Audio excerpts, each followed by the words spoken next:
మా latest videos కోసం మా ఈ తెలుగు న్యూస్ ఛానల్ సబ్స్క్రైబ్ చేసి గంట సింబల్ యాక్టివేట్ చేసుకోండి.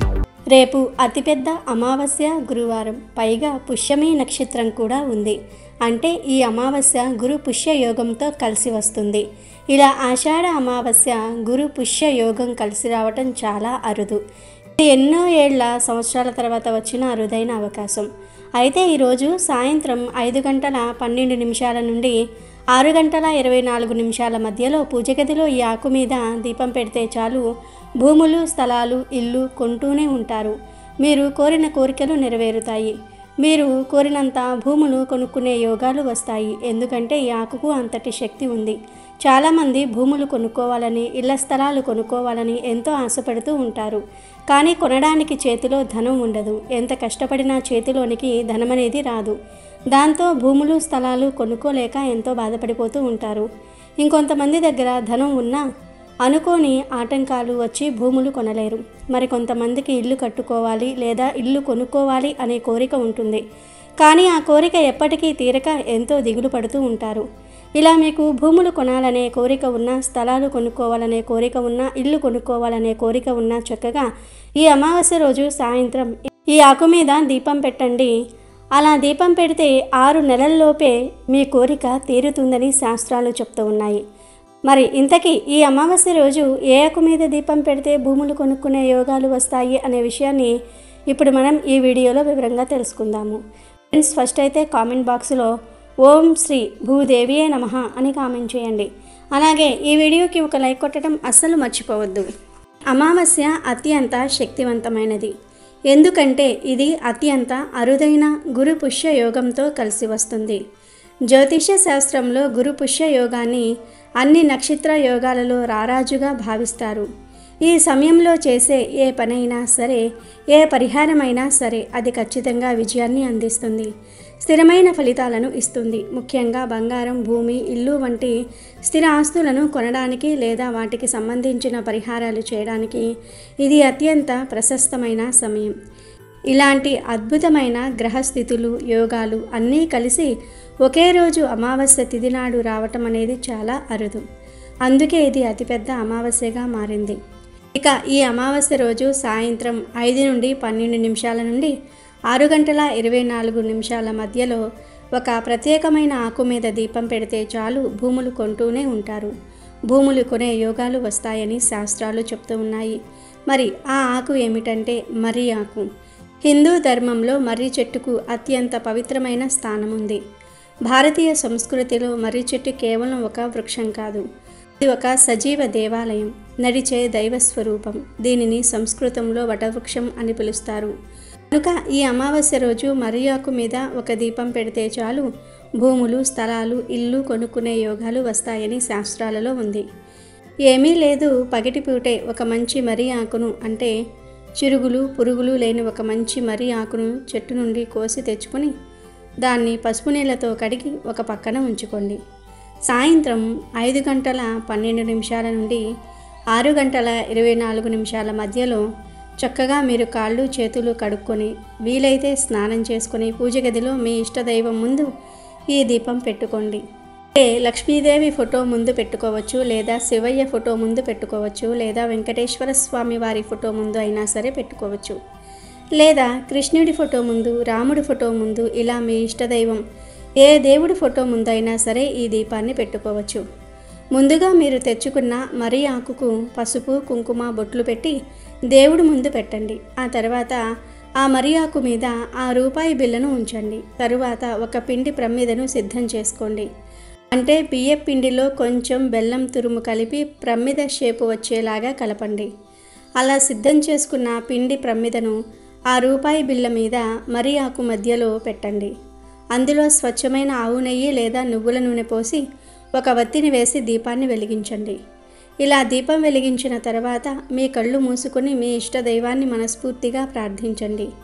దేవుడా, ఈ పవిత్రమైన అమావాస్య రోజు ఈ మర్రి ఆకు సాక్షిగా, ఈ అగ్నిహోత్రం సాక్షిగా నేను ఈ దీపాన్ని వెలిగిస్తూ ఉన్నాను. నా జీవితంలో ఉన్న భూ సంబంధ అడ్డంకులన్నీ కూడా తొలగిపోవాలి.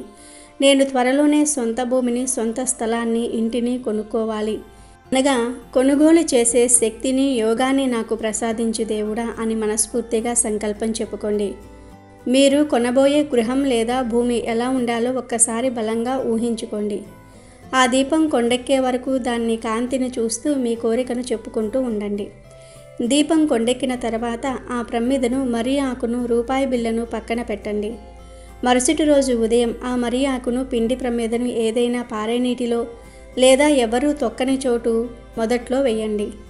ఆ రూపాయి బిళ్ళను ఎవరైనా అడుక్కునే వారికి ఇచ్చేయండి. అంటే కేవలం 1 రూపాయే కాకుండా దానికి ఇంకొక 10 రూపాయలు కలిపి దానంగా ఇవ్వండి. అంతే. ఇలా చేస్తే ఖచ్చితంగా 6 నెలల్లో మీ కోరిక నెరవేరిపోతుంది. మీరు భూములు, స్థలాలు, ఇల్లులు కొనుక్కోగలుగుతారు. ఎందుకంటే ఈ దీపం మీ ఇంట్లోకి ధనాన్ని, భూయోగాన్ని ఆకర్షించే ఒక శక్తివంతమైన యంత్రంలాగా పనిచేస్తుంది. ఎందుకంటే మర్రి ఆకు మీద పెట్టే దీపానికి అంతటి శక్తి ఉంటుంది. ఈ దీపం మీ కష్టాలను తొలగించి మీరు కోరుకున్నంత ధనం వచ్చేలాగా చేస్తుంది. దాంతో మీరు కోరుకుంది కొనుక్కోగలుగుతారు. భూములు కావచ్చు, స్థలాలు కావచ్చు, ఇల్లు కావచ్చు, మీరు ఏది కావాలంటే అది కొనుక్కోగలుగుతారు. మర్రి ఆకుకు, మర్రి చెట్టుకు అంతటి అతీత శక్తులు ఉంటాయి. హిందూ పురాణాల ప్రకారం మర్రి చెట్టు యొక్క వివిధ భాగాల్లో బ్రహ్మ, విష్ణు, మహేశ్వరులు కొలువై ఉంటారు. చెట్టుకు ఆధారం, చెట్టుకు మూలమైన వేళల్లో సృష్టికర్త అయిన బ్రహ్మదేవుడు నివసిస్తాడు. చెట్టును నిలబెట్టి పోషించే దృఢమైన కాండంలో స్థితికారుడైన శ్రీ మహావిష్ణువు ఉంటాడు.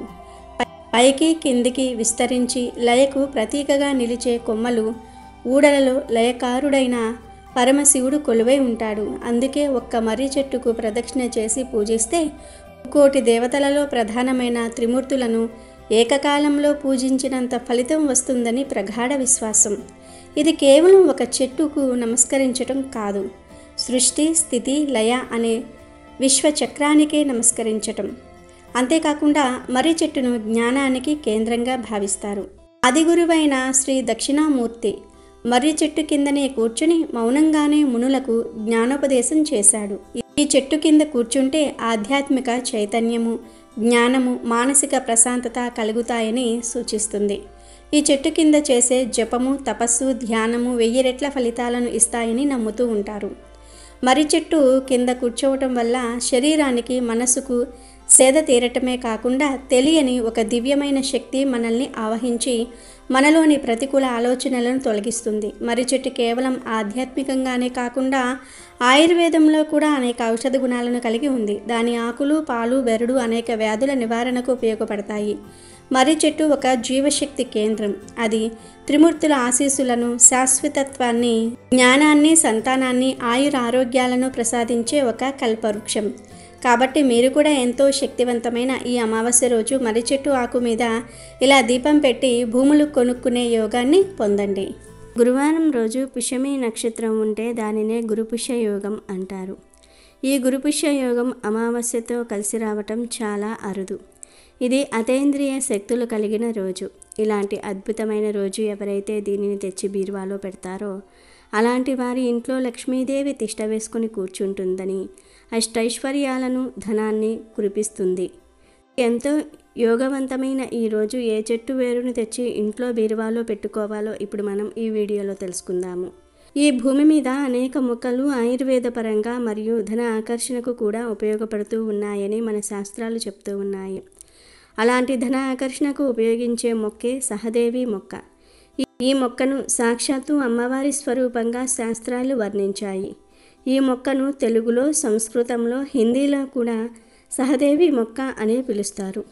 మన తెలుగు రాష్ట్రాలలో కొన్ని ప్రాంతాలలో గరిటి కామిని అని పిలుస్తూ ఉంటారు.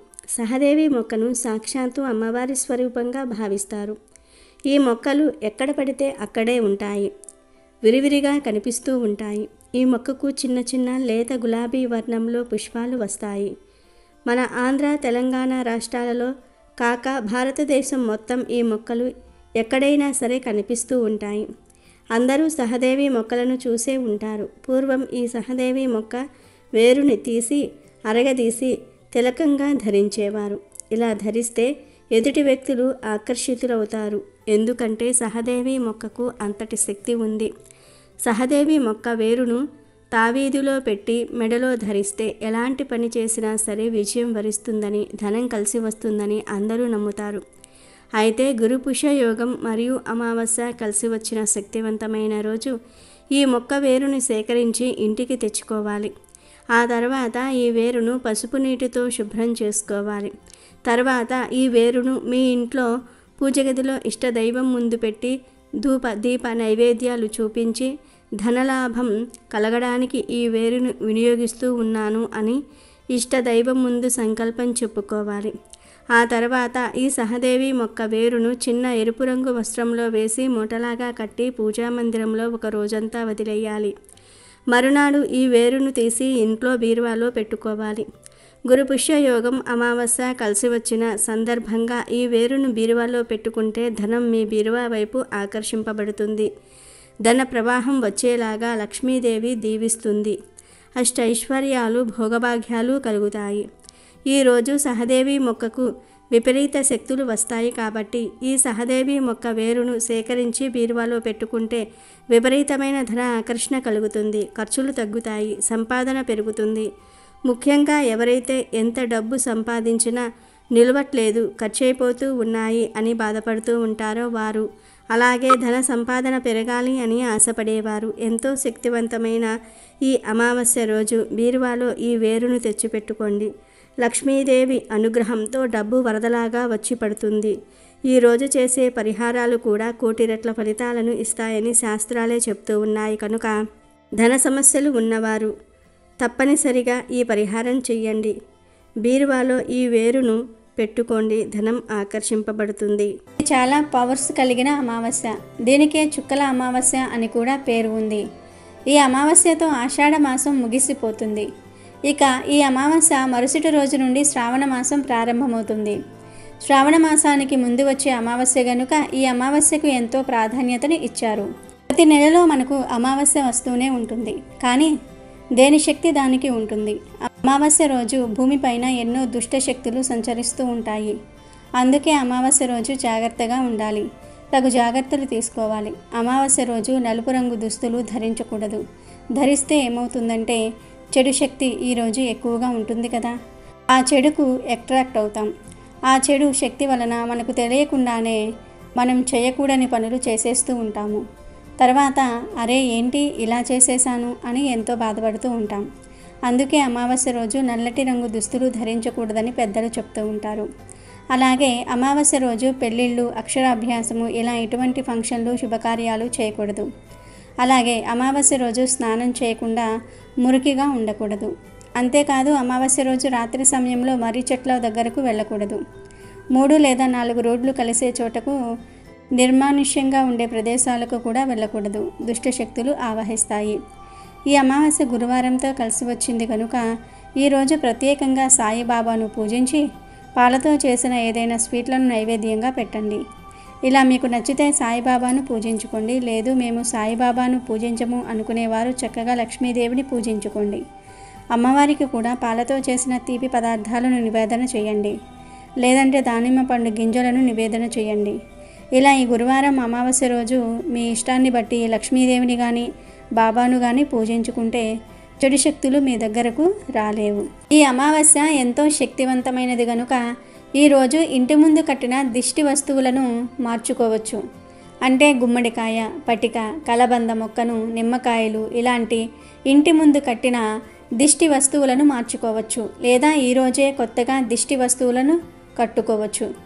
అదేవిధంగా ఈ అమావాస్య రోజు కొడుకులు ఉన్నవారు తప్పనిసరిగా ఆ కొడుకులకు దిష్టి తీసుకోవాలి. అంటే ఉప్పుతో కానీ, ఆవలతో కానీ, ఎండుమిరపకాయలతో కానీ ఇలా మీకు తెలిసిన ఏదో ఒక పద్ధతిలో మగపిల్లలకు దిష్టి తీసుకోవాలి.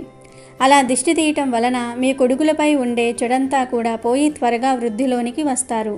అంతేకాదు ఈ అమావాస్య రోజు ఎవ్వరూ కూడా చింతపండు తినకూడదు. ఏ రూపంలోనూ కూడా చింతపండును స్వీకరించకూడదు. కూరల్లో కూడా చింతపండు వాడకూడదు. అంటే పులుసు కూరలను ఈరోజు ఇంట్లో వాడకూడదు. ఎవరు ఈరోజు పులుసు కూరలు తినకూడదు. ఆషాఢ మాసంలోని చివరి రోజైన అమావాస్యను చుక్కల అమావాస్య అని, వాజసనేయి అమావాస్య అని అంటారు. ఈ రోజున పితృదేవతలను స్మరించుకున్న, గౌరీ వ్రతం చేసిన, దీప పూజ నిర్వహించిన గొప్ప ఫలితం దక్కుతుందని శాస్త్రాలు తెలియజేస్తూ ఉన్నాయి. పంచాంగం ప్రకారం జనవరిలో వచ్చే మకర సంక్రాంతికి ఎంత ప్రాముఖ్యత ఉందో ఆషాఢమాసం చివరిలో వచ్చే కర్కాటక సంక్రాంతికి కూడా అంతే ప్రాధాన్యత ఉంది. మకర సంక్రాంతి సమయంలో ఉత్తరాయణం మొదలైతే కర్కాటక సంక్రాంతికి దక్షిణాయనం మొదలవుతుంది. దక్షిణాయన కాలంలో పితృదేవతలు మనకు సమీపంలోనే ఉంటారని శాస్త్రాలు చెప్తూ ఉన్నాయి. అందుకే దక్షిణాయనంలో వచ్చే తొలి అమావాస్య అయినటువంటి ఈ రోజున పితృదేవతలకు ఆహ్వానం పలుకుతూ తర్పణాలను విడిస్తే మంచిదని పెద్దలు సూచించారు. ఆషాఢ అమావాస్య రోజున గౌరీ పూజ చేస్తారు. ఆషాఢ అమావాస్య మరుసటి రోజు నుండి శ్రావణ మాసం మొదలవుతుంది. శ్రావణ మాసం అంటే పెళ్ళిళ్ళు, అనేక శుభకార్య ముహూర్తాలు మొదలయ్యే కాలం. కాబట్టి ఈ శ్రావణంలో అవివాహితులు మంచి పెళ్లి సంబంధం కుదరాలని కోరుకుంటూ మాసానికి ముందు రోజున అనగా ఈ చుక్కల అమావాస్య రోజున కన్నెపిల్లలు గౌరీదేవిని పూజిస్తారు. పసుపు ముద్దను గౌరీదేవిగా భావించి కొలుసుకుంటూ ఉంటారు. బియ్యపు పిండితో చేసిన కుడుములను అమ్మవారికి నైవేద్యంగా సమర్పిస్తారు. ఈరోజు గౌరీ పూజ చేసుకుని అమ్మవారి రక్షా కంకణాన్ని ధరిస్తే అవివాహితులకు త్వరలోనే వివాహం జరుగుతుందని విశ్వాసం. ఈ అమావాస్య రోజున పెళ్లిగాని వారే కాదు, కొత్త కోడళ్లకు కూడా చుక్కల అమావాస్య పేరుతో ఒక నోమును నోచుకుంటారు. కొత్త కోడళ్లు గౌరీ పూజను చేసి సాయం సంధ్య వేళ వరకు నిష్ఠగా ఉపవాసాన్ని ఆచరిస్తారు. అమ్మవారి ముందు 100 చుక్కలు పెట్టి వాటి మీద 100 దారపు పోగులను పెడతారు. ఆ దారపు పోగులను ఒక దండగా అల్లుకుని మర్నాటి వరకు ధరిస్తారు. స్తోమత ఉన్నవారు నోము సందర్భంగా బంగారపు చుక్కలను కూడా పూర్వకాలంలో దానం చేసేవారు. దక్షిణాయనం ఖగోళానికి సంబంధించిన పండుగ కాబట్టి ఆకాశంలో చుక్కలను సూచిస్తూ ఈ నోము ఆచారంగా మొదలై ఉండవచ్చును అని పెద్దలు అంటున్నారు. తమ మాంగళ్యం కలకాలం క్షేమంగా ఉండాలన్నదే ముత్తైదువుల కోరిక. ఆషాఢమాసంతో సూర్యుడు దక్షిణాయనానికి మరలుతాడు. రాత్రి వేళలు పెరుగుతాయి. చలి మొదలవుతుంది.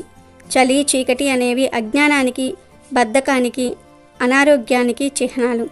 వాటిని ప్రారద్రోలి వెలుగుని, వేడిని ఇచ్చేవి దీపాలు. అందుకు సూచనగా ఆషాఢ అమావాస్య రోజు దీప పూజను చేస్తారు. ఇందుకోసం పీటలు లేదా చెక్క పలకలను శుభ్రంగా అలికి వాటి మీద ముగ్గులు వేస్తారు. ఆ పలకల మీద ఇంట్లో ఉన్న దీప స్తంభాలు లేదా కుందులను పెడతారు. ఆ దీపాలను పసుపు కుంకుమలతో అలంకరించి వెలిగిస్తారు. అలాగే ఈ అమావాస్య రోజు శివుణ్ణి పూజించినా కూడా విశేషమైన ఫలితాలు కలుగుతాయి. అమావాస్య చాలా శక్తివంతమైనది కనుక ఈరోజు కొన్ని పనులు చేయకూడదు. కాదని చేస్తే దరిద్రం పడుతుంది. ఆషాఢ అమావాస్య రోజున పొరపాటున కూడా చీపురు కొనకూడదు. ఈరోజు చీపురు కొంటే లక్ష్మీదేవి కటాక్షం తగ్గిపోతుంది. ఈరోజు వివాహం, గృహప్రవేశము, నామకరణం మొదలైన శుభకార్యాలు చేయటం నిషిద్ధం. ఈ అమావాస్య రోజున స్త్రీలను, వృద్ధులను, పేదవారిని అవమానించకూడదు.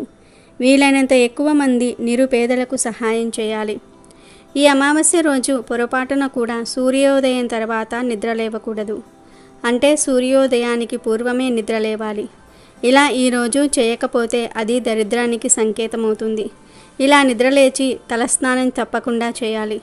ఈరోజు తలస్నానం చేయకపోతే దరిద్రం. ఇలా తలస్నానం చేసే సమయంలో షాంపూలు ఏమీ వాడకుండా కేవలం తల మీద నీటిని మాత్రమే పోసుకోవాలి. ఆషాఢ అమావాస్య రోజు షేవింగ్, గడ్డం చేసుకోవటం, గోర్లు కత్తిరించుకోవటం అస్సలు చేయకూడదు. ఇలాంటి పనులు ఎంతో శక్తివంతమైన ఈ అమావాస్య రోజు చేస్తే దరిద్రం చుట్టుకుంటుంది. ఇలాంటి పనుల వల్ల భవిష్యత్తులో ఆర్థిక సమస్యలు ఎదురవుతాయి. పూర్వం అమావాస్య రోజు మధ్యాహ్నం మాత్రమే భోజనం చేసి రాత్రి అల్పాహారం తీసుకునేవారు. ఎందుకంటే అమావాస్య రోజు రాత్రి ఆహారం భుజించటం అనారోగ్యానికి దారితీస్తుంది. ఇక ఈరోజు ముఖ్యంగా ఉదయం 5 నుండి 6 గంటల మధ్యలో, సాయంత్రం 5 గంటల నుండి 6 గంటల మధ్య తలకు నూనె పెట్టకూడదు. ఈ అమావాస్య రోజు ఇలా చేస్తే దరిద్రం పడుతుంది. అదేవిధంగా ఈరోజు పొరపాటున కూడా మధ్యాహ్నం నిద్రించకూడదు.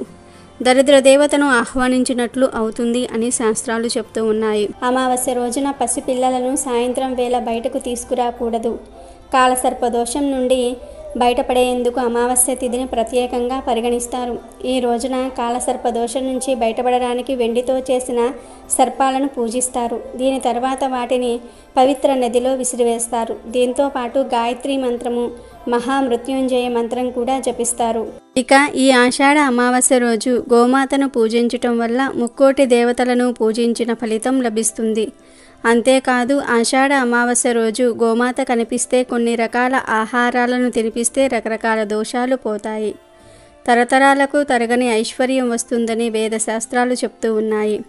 మరి ఎంతో పవిత్రమైన గోవుకు ఆషాఢ అమావాస్య రోజు ఏం తినిపించాలి అంటే, ఆషాఢ అమావాస్య రోజు పచ్చిగడ్డిని గోవుకు ఆహారంగా పెట్టడం వల్ల సకల ఐశ్వర్యాలు కలుగుతాయి, కష్టాలు పోతాయి. అలాగే ఈరోజు ఉప్పును గోవుకు ఆహారంగా పెడితే ధన సమస్యలు పోతాయి, అప్పులు తీరిపోతాయి, సంపాదన పెరుగుతుంది. అంటే డైరెక్ట్గా ఉప్పును పెట్టకూడదు. అన్నంలో చిటికెడు ఉప్పు కలిపి ఆ అన్నాన్ని గోవుకు ఆహారంగా పెట్టండి. ఇలా పెట్టడం వలన అప్పులు తీరిపోతాయి, సంపాదన పెరుగుతుంది. ఈరోజు గోమాత కనిపిస్తే ఆ గోమాతకు నానబెట్టిన శనగలను తినిపిస్తే ఆధ్యాత్మిక చింతన లభిస్తుంది, సన్మార్గంలో నడవవచ్చు, దైవ చింతన పెరుగుతుంది. మీకు ఎవరైనా శత్రువులు ఉంటే ఈరోజు గోమాతలకు దోసకాయలను పెట్టాల్సి ఉంటుంది. దీంతో శత్రు నివారణ జరుగుతుంది. ఈరోజు గోమాతలకు బెండకాయలను తినిపిస్తే మనోధైర్యం పెరుగుతుంది. ఏ పని చేయడానికైనా కావాల్సినంత ధైర్యం వస్తుంది. బాగా అప్పులు ఉన్నవారు ఆషాఢ అమావాస్య రోజు నానబెట్టిన కందులను గోమాతకు తినిపించాలి. దీంతో రుణ విముక్తి చెందుతారు. పిల్లలు విద్యారంగంలో ఎదగాలంటే వారి తల్లిదండ్రులు ఈరోజు గోమాతలకు నానబెట్టిన పొట్టు పెసరపప్పును తినిపించాల్సి ఉంటుంది. మానసిక ప్రశాంతత కావాలనుకునేవారు ఈరోజు గోమాతకు దొండకాయలు పెట్టాలి. గోమాతకు అరటి పండ్లు తినిపిస్తే ఉన్నత పదవి పొందుతారు. సంతానం కోసం వేచి చూస్తున్న వారు ఈరోజు గోమాతకు వంకాయలను తినిపిస్తే ఫలితం ఉంటుంది. వ్యాపారంలో అభివృద్ధిని కోరుకునేవారు గోమాతకు క్యారెట్లను పెట్టాలి. నరఘోష ఉన్నవారు గోమాతకు బంగాళాదుంపలను తినిపించాలి. వివాహం కాని వారు గోమాతకు టమాటాలను పెట్టాలి. ఈరోజు గోమాతకు బీట్రూటు, పాలకూర తినిపిస్తే మీరు ధనవంతులు అవుతారు, ఐశ్వర్య ప్రాప్తి కలుగుతుంది. ఆషాఢ అమావాస్య రోజు గోమాత కనిపిస్తే ఆ గోమాతకు నానబెట్టిన ఉలువలు పెడితే వృత్తిలో నిలకడ లభిస్తుంది.